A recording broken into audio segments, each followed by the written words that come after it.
Dieses Exemplar haben wir vor ungefähr 15 Jahren aus Frankfurt bekommen, aus dem Botanischen Garten dort als Sämling.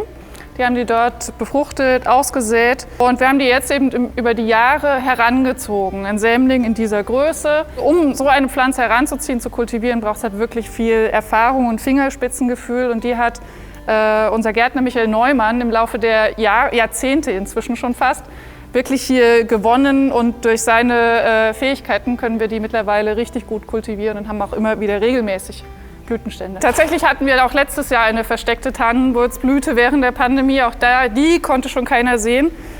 Jetzt wieder ein wunderschönes Exemplar und was heute noch speziell ist, dass wir gleich zwei zeitgleich haben. Also die ist gestern aufgegangen, die kleine von beiden, aber immerhin auch 1,66 Meter.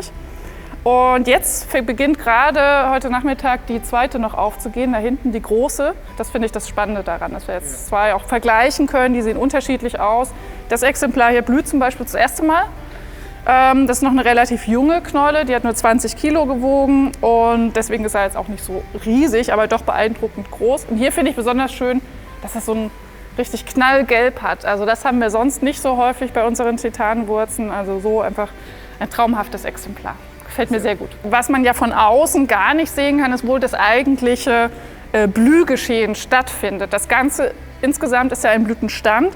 Wir haben hier an der Basis ganz unten, in dem unteren Bereich von dem Kolben, da sitzen die eigentlichen Blüten.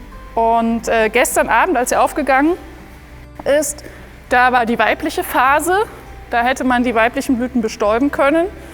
Und jetzt um diese Tageszeit, nachmittags am zweiten Tag, da öffnen sich die männlichen Blüten und entlassen den Pollen. Und das wollten wir uns noch mal genauer anschauen. Man merkt hier schon, im oberen Bereich ist es relativ weich zu schneiden, aber unten wird es fester. Man kann jetzt hier schon sehen, dass im unteren Bereich diese schwarzen Zipfel, das sind die weiblichen Blüten.